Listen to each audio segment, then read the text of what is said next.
Muy buenos días y bienvenidos a La Trinchera en la mañana de este domingo 6 de octubre de 2024. Son las 8:18, 7:18 en las Islas Canarias. Y antes de comenzar a repasar las principales noticias, os recordamos que nos gusta escuchar vuestras opiniones. Vuestras opiniones son la esencia de este programa. Hoy preguntamos, ¿qué opinas de que Sánchez pacte con Bildu la derogación de la Ley de Seguridad Ciudadana? Podéis participar a través del número de WhatsApp al que nos podéis enviar vuestras notas de audio. En nuestro espacio de tertulia iremos escuchando vuestras opiniones. El teléfono es el 689 33 74 44, repito, 689 33 74 44. También podéis opinar y contactar con nosotros a través de nuestra cuenta de Twitter, @trincherallamas. Además, os recordamos que tenéis disponible la playlist de La Trinchera con todas las canciones que suenan en el programa. La podéis encontrar en Spotify, en la web de radio y en nuestras redes sociales. Ahora sí, vamos a repasar la actualidad de esta semana con Javier García. ¿Qué tal, Javier? Buenos días, ¿cómo estás? ¿Qué tal? Buenos días, Manuel. Mañana lunes se va a decidir el futuro de la mujer del presidente del Gobierno, es decir, de Begoña Gómez. Será mañana cuando la Audiencia Provincial de Madrid decida si archiva finalmente la causa o si sigue adelante con las investigaciones. Cabe recordar que es el juez Juan Carlos Peinado quien dirige la investigación por presuntos delitos de tráfico de influencias y corrupción en los negocios. Originalmente estaba previsto que el tribunal decidiera sobre las pesquisas el pasado lunes, pero un error de trámite aplazó el debate hasta mañana. La decisión recae sobre 3 magistrados de la sección 23 de la Audiencia y una vez la tomen será Enrique Jesús Verges de Ramón quien redacte finalmente un nuevo auto que se conocerá en los próximos días. Vamos a conocer todos estos detalles. Miguel Ángel Pérez, ¿qué tal? Buenos días. Buenos días. La Audiencia Provincial de Madrid ha fijado para este lunes la deliberación y fallo sobre el futuro del caso de la esposa del presidente del Gobierno, Begoña Gómez.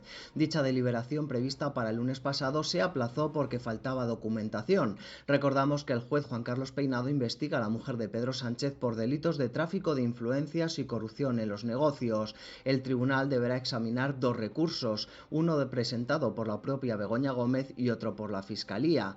Recordamos que la defensa de la esposa de Pedro Sánchez, a cargo del exministro socialista Antonio Camacho, pidió a la Audiencia Provincial de Madrid que impidiese al titular del Juzgado de Instrucción número 41, Juan Carlos Peinado, hacer una, dice, investigación universal en su contra. La Fiscalía, por su parte, en su recurso solicitó que se delimitase la investigación al entender que el instructor estaba dirigiendo una causa general en la que no aclaraba cuál era el objeto concreto de la investigación.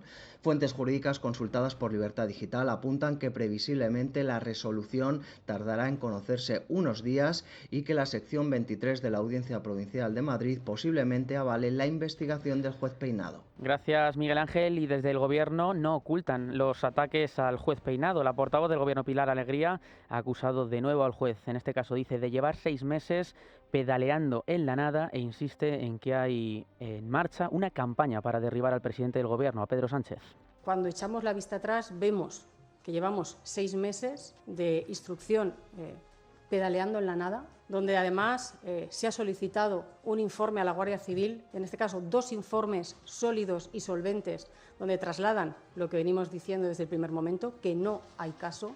Y mientras tanto, el juez Peinado ha hecho un primer movimiento para investigar a Begoña Gómez por otro posible delito, el de apropiación indebida de un software que pertenece a la Universidad Complutense. Peinado ha preguntado si la decisión de inhibirse por parte del juzgado que llevaba esa causa es firme, tal y como estableció hace unos días la Audiencia Provincial de Madrid. Además, las acusaciones han denunciado ante el juez que la web de ese programa informático ha sido borrada recientemente, coincidiendo en el tiempo con la decisión de la Audiencia Provincial.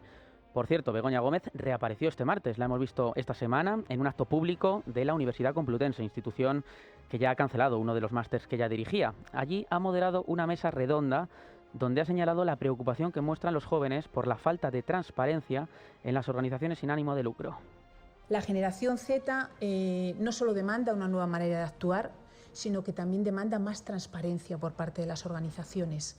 La primera variable por la cual se decantan a la hora de seleccionar una ONG o otra es también ese nivel de transparencia. El 72% de los jóvenes considera la transparencia como un factor crucial a la hora de decidir a qué organización han de apoyar. Hombre, Begoña, por Dios, que tú, precisamente tú, hables de transparencia, tú y tu marido, de transparencia, dando ejemplos de transparencia, el que se iba a poner a disposición de la justicia, aclarar todo lo que le soliciten desde los juzgados. En aquella primera carta a los Corintios, que después fue seguida de 5 días de reflexión y una rueda de prensa por todo lo alto, con carácter institucional, donde decía a sus seguidores: tranquilos, continuaré. El salvador de la patria. Qué poca vergüenza.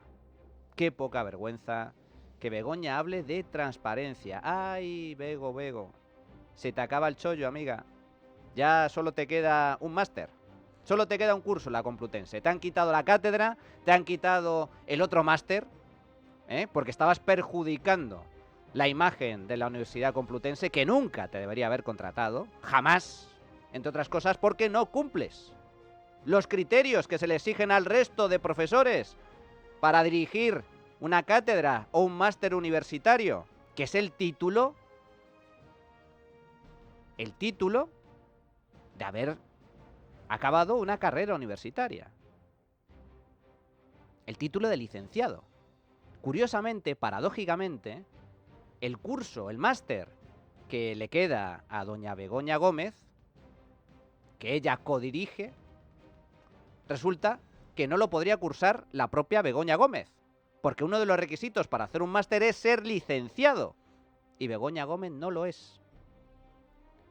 Que hables tú de transparencia, y luego el gobierno, una vez más, que si bulos, que si mentiras, que si lawfare, que si los jueces son unos prevaricadores. ¡Qué poca vergüenza! Aceptad las reglas básicas de la democracia y del Estado de Derecho, que dice que todos, tal y como establece la Constitución, somos iguales ante la ley. Y eso incluye a su santidad y a su esposa, a su santidad y a su hermano.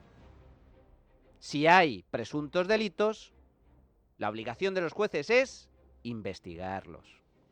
La obligación de la justicia es ir hasta las últimas consecuencias. Y en caso de que se demuestre culpabilidad, sancionar, condenar, como estipula la ley, sin excepciones.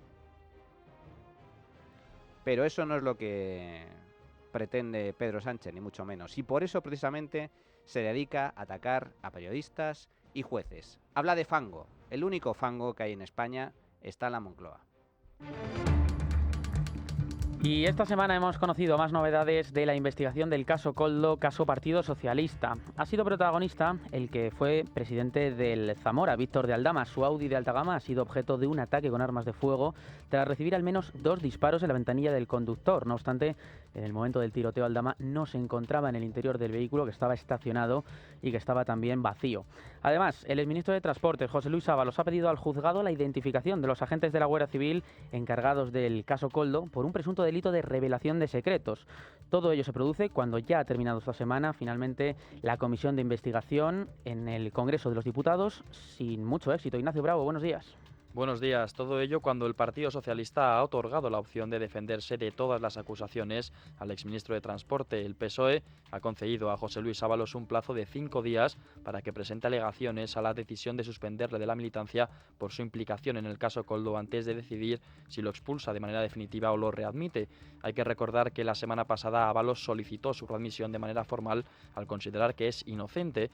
A pesar de las alegaciones del exministro, la realidad es que las pesquisas e interrogatorios en el marco de la investigación del caso Koldo le siguen señalando. Esta semana ha sido el turno del ex subsecretario del Ministerio de Transportes, Jesús Manuel Gómez. Había una comisión que se reunía con el presidente del gobierno y que seguían la crisis, ¿no? El ministro me indicó que teníamos que hacer una compra de mascarillas para el sector del transporte y le propusimos al ministro que fuera a Puertos del Estado y al ministro le pareció bien. Inicialmente yo preparé nosotros preparamos una orden de 4 millones que eran las necesidades para 15 días y el ministro llegó a firmar esa orden. Sí. Y entonces a mí me lo transmitió Koldo que la decisión final era comprar por 8 millones. Jesús Manuel Gómez señala directamente a Ábalos como el encargado de la compra de mascarillas y además resalta en su declaración que el presidente Pedro Sánchez podría estar al corriente de todo ello a través de la comisión a la que hacía referencia en su declaración. Mientras tanto, esta semana también ha ocurrido un hecho insólito después de que el pasado lunes el vehículo personal de uno de los cabecillas de la trama, Víctor de Aldama, fuera tiroteado. El coche recibió 3 disparos en la ventanilla del conductor en forma de venganza, según sostiene The Objective, aunque por suerte no ha habido que lamentar ninguna víctima, ya que Aldama no se encontraba en el interior. Esta amenaza parece haber tenido efecto, ya que el comisionista de la trama ha decidido no denunciar los hechos por miedo a represalias. Gracias, Ignacio, y les hablamos ahora de la ministra de Vivienda y Agenda Urbana, Isabel Rodríguez. Seguro que la conocen porque antes de Pilar Alegría fue portavoz del gobierno de Pedro Sánchez, del gobierno de España. La ministra pidió la semana pasada solidaridad a los caseros para bajar los alquileres o incluso dejar de cobrarlos, provocando una auténtica tormenta y un choque con sus propios socios de Sumar. La socialista, que pide a los españoles que renuncien a los ingresos de sus inversiones, tiene 3 viviendas en Ciudad Real, una de ellas al 100% y otras 2 al 50%.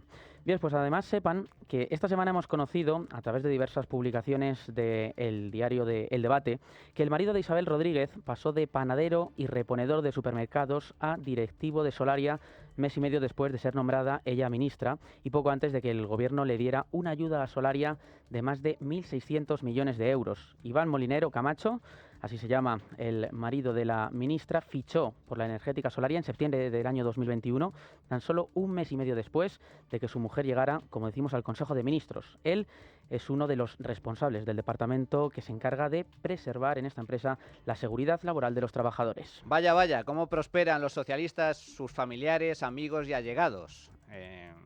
Es una cosa bárbara. Es una cosa bárbara. ¿Y qué me dicen de la ministra de Vivienda? La que pide contención a los propietarios. Resulta que ella tiene varias propiedades inmobiliarias. Según los criterios que aplica el propio gobierno, y especialmente sus socios de gobierno de extrema izquierda, es una gran propietaria. Es curioso esto, ¿verdad? Hay algún análisis en donde se establece cuál es el número de diputados por partido político que tienen inmuebles en alquiler. Resulta que el Partido Socialista, los diputados del Partido Socialista, son los que más se dedican a alquilar inmuebles. Qué curioso, ¿verdad? Y luego, sin embargo, le hacen la vida al resto de propietarios, a gente honrada y trabajadora que ha trabajado rompiéndose el lomo, ahorrando, con esfuerzo, con sacrificio, endeudándose, para comprar una segunda, una tercera vivienda y poderla poner en alquiler y sacarse una pequeña renta. ¿Y a qué se dedica este gobierno? A atacarles por tierra, mar y aire. Se ponen del lado de los ocupas, se ponen del lado de los morosos, intervienen en el mercado del alquiler limitando precios, estableciendo medidas que nunca han funcionado, que nunca funcionarán y que están destrozando el mercado. La vivienda es hoy un problema de primer orden en España y es por culpa de este maldito gobierno que está atacando las bases del libre mercado y del capitalismo, que es la propiedad privada y la libertad de precios. Precisamente como se controlan los precios y como se genera una gran inseguridad jurídica, el riesgo a la hora de alquilar se dispara y como consecuencia la oferta se reduce. La gente no es tonta. Si tienes el riesgo de que se te meta un inquilino y te deje de pagar y no puedas recuperar la casa en 4 años, pues no alquilas. La dejas vacía, la vendes o la pones en alquiler turístico. Se reduce la oferta de vivienda en alquiler. La demanda, sin embargo, se mantiene. Resultado, suben los precios. Y así todo, amigos. Este gobierno es lo que hay. Venden muchas medidas positivas, muchas palabras bonitas, pero en realidad nos hacen la vida imposible. Y vamos ya con uno de los principales asuntos también de esta semana. Ante la evidencia de la debilidad del Ejecutivo, el Gobierno ha dado esta semana ya los primeros pasos para fortalecer el bloque de aliados de la investidura y para conseguir apoyo suficiente a su plan de regeneración democrática. Cabe recordar que por falta de apoyos parlamentarios, incluidos de sus socios, el Ejecutivo ha perdido numerosas votaciones en el Congreso de los Diputados. Incluso la semana pasada vimos cómo a última hora retiraba la votación de la senda de déficit, paso previo a la elaboración de los presupuestos generales de Estado para evitar perderla. Ahora la primera decisión de los contactos mantenidos con los socios pasa por acabar con la actual Ley de Seguridad Ciudadana, conocida con el apelativo de Ley Mordaza, y sustituirla por una nueva norma que no incluya los aspectos que sus detractores consideran más lesivos. La noticia no la hemos conocido por parte del presidente del Gobierno ni por ningún miembro del mismo, sino por los proetarras de Bildu, que han sido los protagonistas. El Gobierno les ha cedido a ellos el protagonismo para dar el anuncio. El anuncio lo ha hecho concretamente la portavoz del partido, Merche Izpurua, quien en 1984, cabe recordar, fue condenada por un delito relacionado con terrorismo. Hemos acordado con el Gobierno las 4 cuestiones que aún estaban pendientes y que supondrán acabar con la ley Mordaza, como son las faltas de respeto, la desobediencia, las pelotas de goma y las devoluciones en frontera. De esta manera se acaba con todos los aspectos lesivos y todo ello quedará recogido en una nueva ley que sustituirá la ley Mordaza. Este obsequio de Pedro Sánchez se traduce en que a partir de ahora la Ley de Seguridad de España va a ser legislada por la formación proetarra, es decir, que lo que la policía puede o no hacer se va a establecer en gran medida por los criterios de este partido. Mientras desde Bildu sacan pecho de lo pactado, desde el Gobierno matizan. María Jesús Montero, vicepresidenta primera. Se han planteado las enmiendas correspondientes, hemos llegado a un acuerdo que consiste en la eliminación progresiva.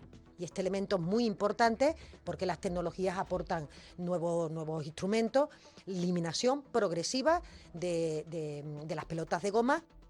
La formación proetarra pacta con el Gobierno acabar con el uso de las pelotas de goma por parte de las fuerzas de seguridad, acabar con la discrecionalidad en la imposición de sanciones administrativas por faltas de respeto a la autoridad y también la presentación de una reforma de la Ley de Extranjería que recoja el fin de las conocidas devoluciones en caliente de inmigrantes en frontera. Ante esta última medida, Bildu ha puesto una fecha límite. Se deberá entregar el nuevo texto en un plazo máximo de 6 meses. El portavoz del Partido Popular, Borja Sémper, asegura que la reforma de la ley Mordaza desprecia a la policía y avisa que Feijóo la revertirá si llega al Gobierno. Entregar la capacidad legislativa de un país en materia de libertades y seguridad ciudadana a Bildu es la línea que le faltaba por cruzar al Gobierno de Pedro Sánchez. Sánchez no piensa ni en la seguridad de los españoles ni en la de las fuerzas y cuerpos de seguridad del Estado. Solo piensa en asegurar su bienestar, su estancia en la Moncloa. Cuando gobernemos España, revertiremos este despropósito. Y aquí en la trinchera de llamas, en este programa, hemos hablado con el sindicato de la Policía Nacional, Jupol, quien nos ha transmitido su preocupación por el acuerdo entre el Gobierno y Bildu. Ivonne Domínguez, portavoz del sindicato. Desde Jupol estamos muy preocupados por la reforma y máxime cuando lo ha hecho público un partido que está liderado por una persona condenada por terrorismo como es Bildu. Y es absolutamente vergonzoso, un insulto a las fuerzas y cuerpos de seguridad del Estado. Creemos que se va a perder por completo el principio de autoridad, ya que tanto la desobediencia como las faltas de respeto van a pasar a ser simplemente sanciones leves. Y lo que más nos preocupa, desde luego, es la prohibición del uso de pelotas de goma. Las unidades de intervención policial especializadas en el control de orden público tienen que tener las herramientas coercitivas para reprimir manifestaciones violentas. Si pierden las pelotas de goma, lo único que se va a provocar es que haya más lesionados.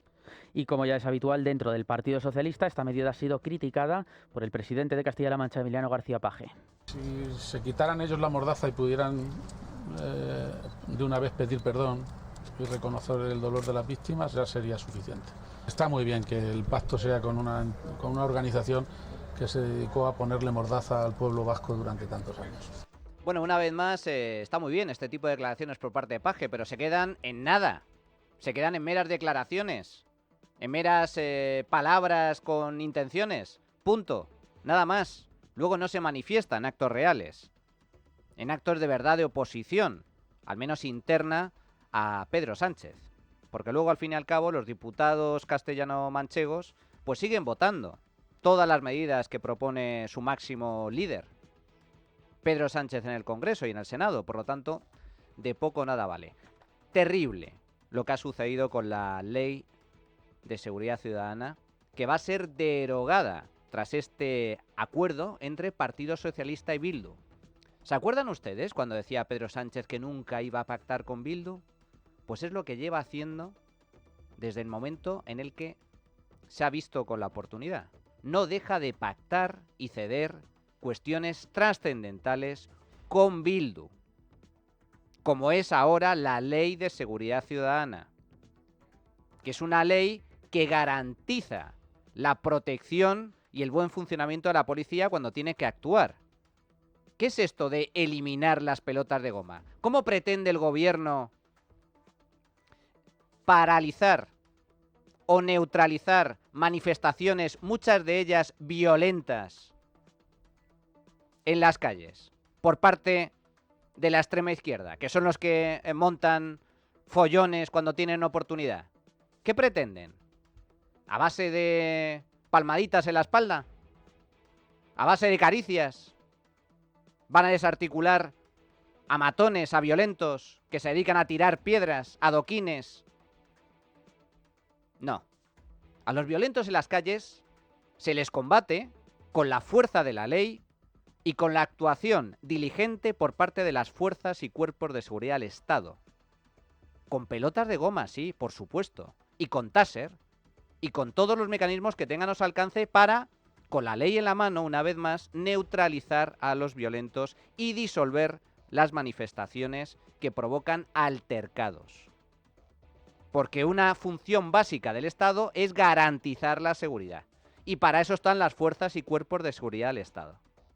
Que el PSOE pacte con Bildu la derogación de la Ley de Seguridad Ciudadana es un ejemplo palmario del declive, del deterioro absoluto al que nos está conduciendo este gobierno en España. Y como comentabas, Manuel, este acuerdo no es el único al que ha llegado el gobierno con Bildu. Desde que Pedro Sánchez llegó a la Moncloa, los herederos políticos de ETA han apoyado al líder socialista en varias ocasiones, desde su investidura, pasando por 3 presupuestos generales del Estado, el ingreso mínimo vital, la ley de vivienda, la reforma laboral, las mejoras para las empleadas del hogar, la ley de igualdad de trato, la ley de memoria democrática y ahora la reforma de la ley de seguridad ciudadana. Estos son los acuerdos sobre el papel, pero hay otras contrapartidas que, sin ser resultado de un acuerdo firmado, el partido proetarra también ha conseguido. Uno de los temas sensibles en la relación entre el Partido Socialista y Bildu es la política penitenciaria, particularmente en relación con los presos de ETA. Aunque nunca ha habido un acuerdo formal en este sentido, Bildu ha mantenido una presión constante para conseguir el acercamiento de los etarras a cárceles vascas, también a las cárceles de Navarra y también la excarcelación de los presos. Moncloa no ha especificado si también se ha negociado la excarcelación de los etarras, pero casualmente, en los últimos días, 2 terroristas, que no han mostrado además arrepentimiento, han sido excarcelados por la consejera de Justicia socialista del País Vasco, quien les ha concedido el 3er grado. Los 2 etarras estaban condenados por 5 asesinatos. Uno de los terroristas excarcelados es Harriet Iragui, formó parte del Comando Andalucía y fue responsable de los asesinatos del concejal del Partido Popular José María Martín Carpena, del coronel del Ejército del Aire Antonio Muñoz y del fiscal del Tribunal Superior de Andalucía Luis Portero. Aquí en la Trinchera de Llamas hemos hablado con el hijo de Luis Portero, con Daniel Portero, el presidente de la Asociación Dignidad y Justicia, para que nos dé su opinión de estas excarcelaciones. No se está cumpliendo la legislación penitenciaria, el artículo 72.6, que se refiere al 3er grado, a la aplicación del 3er grado en delitos terroristas, y se exige un perdón expreso de las víctimas hacia las víctimas por parte de los victimarios, es decir, por parte de los asesinos. Tampoco se está cumpliendo, que es una condición adicional a la anterior, la identificación de autores del atentado. Y en el caso de mi padre, concretamente, existen 2 de ellos que no están identificados, que son Chapote y Ainhoa Mújica. Y otro asunto importante es que Marlaska no puede hacer más el ridículo y decir que esto está avalado, estas decisiones de 3er grado están avaladas por la autoridad judicial. Lo ocurrido esta semana con estas excarcelaciones sucede 3 años después de que el líder de Bildu, Arnaldo Otegi, estableciera las condiciones para pactar con Pedro Sánchez. Lo sabemos, eso ya lo sabemos. Pero nosotros tenemos a 200 presos dentro. Y esos 200 tienen que salir de la cárcel. Y si para eso hay que votar los presupuestos, pues los votamos. Así de alto y de claro os lo decimos. Los votaremos sin ningún problema. Y lo haremos muy tranquilos, muy tranquilos. Esta es la doctrina de Bildu, de presos por presupuestos, aunque también podría aplicarse no solamente a los presupuestos generales del Estado, sino a las 31 medidas del Plan de Regeneración Democrática que presentó el Gobierno y que los socios tienen también que dar el visto bueno. Bueno, pues precisamente este plan que presentó el Ejecutivo para frenar, decía, los bulos y para favorecer la transparencia en los medios de comunicación ya ha empezado a andar. Esta semana, la Comisión de Ministerios que va a implantar las 31 medidas ha tenido ya su primera reunión en el Palacio de la Moncloa. Son 2 vicepresidentes vicepresidentas y 5 ministros los que se van a encargar, según Félix Bolaños, de que la ciudadanía disfrute de una democracia más limpia. Dicha comisión se encargará de hacer un seguimiento periódico de las propuestas y actuaciones de los departamentos ministeriales y también de otros organismos públicos, así como del grado de cumplimiento de la treintena de medidas previstas por el Gobierno en dicho plan. Es decir, Moncloa considera que deben ser 7 ministerios del Gobierno los que se ocupen de la transparencia de los medios de comunicación. En cualquier democracia, en cualquier país libre, es la prensa, son los medios de comunicación los que controlan, critican y supervisan la acción del Gobierno. En las dictaduras o las democracias fallidas, en las democracias de pésima o nula calidad, son los gobiernos los que se dedican a controlar a la prensa libre y a los medios de comunicación. Pues en esas estamos, amigos. El gobierno intentando controlar a los medios, cerrándoles el grifo de la financiación con criterios arbitrarios, amenazando a periodistas con nombre y apellidos y a medios de comunicación que son díscolos, que son críticos con la actuación del Ejecutivo, que no obedecen a las directrices del Gobierno, que no son voceros oficiales y oficialistas del Ejecutivo. Esta es la realidad. Y amenazan además con combatir los bulos. ¡Los bulos! Este gobierno, que está presidido por el mayor mentiroso del reino, el presidente más mentiroso de la democracia española, hablando de bulos. Es una vergüenza, sí, pero sobre todo es una amenaza para nuestras libertades más básicas. Y vamos ya con el cambio de estrategia que los últimos días está llevando el Partido Popular. Los de Feijóo ven en la debilidad del Gobierno con sus socios una oportunidad para llevar la iniciativa en algunas políticas sociales. Es por ello que los populares han registrado este martes en el Congreso de los Diputados su proposición de ley de conciliación y corresponsabilidad familiar, que incluirá, entre otras medidas, la ampliación de los permisos de paternidad y maternidad de 16 a 20 semanas. La ley también incluye el reconocimiento de las familias numerosas, la gratuidad de las escuelas infantiles de 0 a 3 años o una jornada laboral flexible. El Partido Popular asegura que buscará el apoyo de los diferentes grupos parlamentarios para sacar adelante esta ley, pero en el Partido Socialista no la ven bien porque consideran que los populares se están metiendo en su terreno. A escasos minutos de presentarla al PP, los socialistas ya la estaban tachando de broma. Pachi López, portavoz. No pueden hablar de economía porque la economía va extraordinariamente bien en este país. No pueden hablar de empleo porque el empleo está en niveles históricos, ni de inflación, pero hacen propuestas. El problema es que no dan ni una. No es que lleguen tarde y mal, es que no hay por dónde cogerlas. Son las fake propuestas. Las fake propuestas, lo calificaba el portavoz socialista. Pilar Alegría se mostraba más o menos en el mismo tono en la rueda de prensa posterior al Consejo de Ministros. La verdad es que resulta cuanto menos irónico escuchar al Partido Popular y al señor Feijóo hablar de políticas sociales o de conciliación. La verdad que una se pregunta cómo se habrá visto el señor Feijóo y el Partido Popular en el espejo para querer dar, si me permiten, este giro social. Sinceramente me recuerdan, y perdonen, pero me recuerdan un poco a ese meme, ¿no? De cuando haces la compra y lo que te llega a casa. ¿Qué ha pasado? ¿Qué ha pasado por el camino? Desde el Partido Popular, su portavoz en el Congreso, Miguel Tellado, respondía a la portavoz del Gobierno, lo que acaba de comentar, que acabamos de escuchar. Le criticaba hacer una valoración sin apenas haber leído la propuesta presentada. Yo celebro la capacidad de lectura de la señora Alegría. Creo que ha debido hacer un curso de lectura rápida, pero le aporta muy poca comprensión lectora, porque la realidad es que acabamos de registrar una ley voluminosa, importante, ¿no? Y la señora Alegría, que estaba en un Consejo de Ministros, parece ser que la ha leído y ya es capaz de valorarla. Mire, ese es el gobierno que tenemos en España. La señora Alegría, si quiere darle una alegría a los españoles, lo mejor que puede hacer es abandonar el cargo y entender que forma parte de un gobierno fracasado. Pero no es el único partido que cambia de estrategia. También ha sido noticia esta semana el Partido Socialista porque pone rumbo a su Congreso Federal de los días 29 y 30 de noviembre y 1 de diciembre.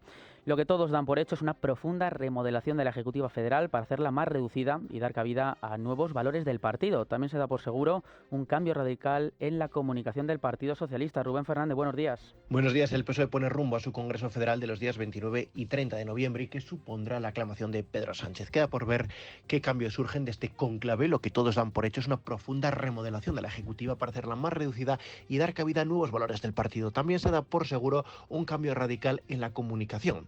Las quinielas internas creen que la actual portavoz de la Ejecutiva, Esther Peña, será relevada.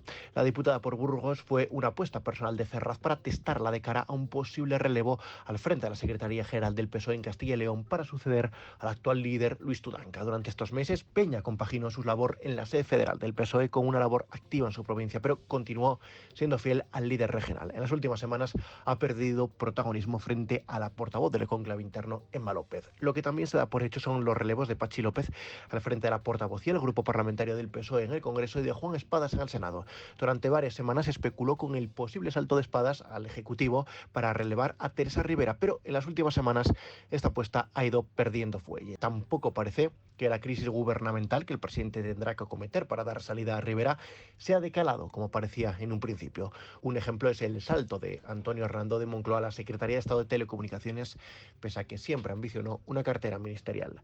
Todo apunta a que el relevo de Rivera será similar a la salida de Nadia Calviño, que dejó paso al por entonces ignoto Carlos Cuerpo, el presidente del gobierno. Estaría muy satisfecho con este cambio y buscaría un relevo similar, ascendiendo a algún alto cargo de Rivera y siempre con el aval de la todavía vicepresidenta tercera. Gracias, Rubén. Todo ello se produce cuando ayer mismo el Partido Socialista frenó precisamente el desafío de Luis Tudanca en Castilla y León y suspendió las primarias con las que había retado a Ferraz. La Comisión Ética y Garantías del Partido Socialista ha decidido suspender el proceso de primarias del partido en Castilla y León, que se habían convocado para el próximo 9 de noviembre, antes del Congreso Federal previsto para finales de ese mismo mes. A esas primarias se iba a presentar el actual secretario general autonómico, Luis Tudanca. Sus críticos sostienen que la decisión acordada en la reunión del Comité Autonómico buscaba impedir que hubiera candidaturas alternativas a Tudanca, que hasta ahora ha venido contando con el apoyo de la mayoría de la militancia del partido. La portavoz del PSOE y secretaria general del partido en Burgos, Esther Peña, ha apelado a acatar los estatutos del partido en los procesos autonómicos. Toda la militancia en este partido se rige bajo unos estatutos y una normativa que es igual para todos y que tenemos que acatar. Y esta semana una inspección de trabajo realizada por sorpresa ha dado la razón al productor musical Nacho Cano acerca de la situación de los 17 becarios que trabajan en la producción, en el musical de Malinche. Trabajo ha certificado mediante esta nueva investigación que las 17 personas a las órdenes del compositor español se encuentran en regla al encontrarse trabajando en España en un periodo de formación. Da así la razón a Nacho Cano, que sostuvo desde un primer momento que esto se trata de una forma de ocultar los escándalos del gobierno. Pero yo, porque soy amigo de Ayuso, porque apoyo a Ayuso, porque pienso como Ayuso, es decir, como pienso como una grandísima cantidad de españoles que pensamos que el señor Sánchez nos toma el pelo y que es de la banda de Maduro, que hoy la noticia tendría que ser que los venezolanos, por primera vez, masivamente quieren que estos sinvergüenzas se vayan fuera, que es lo que tendríamos que estar haciendo aquí en España. Lo que pasa es que aquí nos tienen ya acojonados, o a algunos los tienen acojonados, a mí no. Y fuera de nuestras fronteras, precisamente nos fijamos en Venezuela. Esta semana el Centro Carter ha mostrado las actas electorales que dan la victoria a González Urrutia, el mismo organismo que criticó el proceso electoral en Venezuela. Ha presentado ante la Organización de Estados Americanos las pruebas que apuntan a la victoria opositora. Corresponsal en Iberoamérica, Martín Higueras, buenos días. Buenos días. Pocos días después del fraude electoral del pasado 28 de julio, el Centro Carter, uno de los pocos organismos que la propia dictadura invitó como observadora, dijo que el proceso no se adecuó a los parámetros y estándares internacionales de integridad electoral, por lo que no podía ser considerada como democrática. Ahora, poco más de 2 meses después, Jenny Lincoln, asesora principal para América Latina del Centro Carter, mostró esta semana en una sesión de la Organización de Estados Americanos celebrada en Washington las actas de votación originales que darían la victoria al opositor Edmundo González Urrutia, las mismas que ya habían sido hechas públicas por la líder opositora María Corina Machado.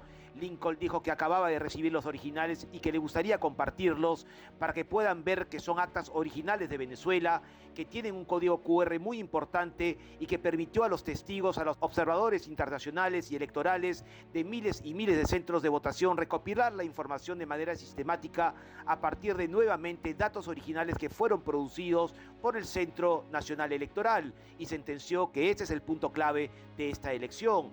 Poco después de la presentación de la enviada del Centro Carter en la capital estadounidense, Machado reaccionó en la red social X y señaló que las actas llegaron a la OEA y el mundo sabe lo que pasó el 28 de julio, ahora tiene en sus manos la verdad.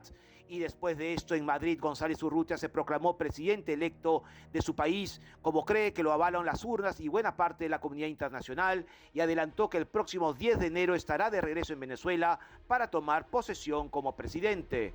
No hay duda, ninguna sorpresa, nada nuevo bajo el sol. Edmundo González ganó, arrasó en las elecciones presidenciales en Venezuela del pasado 28 de julio. Lo reconoce el Centro Carter, lo reconocen los países hispanoamericanos, lo reconocen los países europeos, lo reconoce el responsable de política exterior de la Unión Europea, lo reconoce Estados Unidos, lo reconoce todo el mundo de bien, excepto el gobierno de España. Hacemos una pequeña pausa y regresamos con La Firma, el análisis personal de Carlos Cuesta.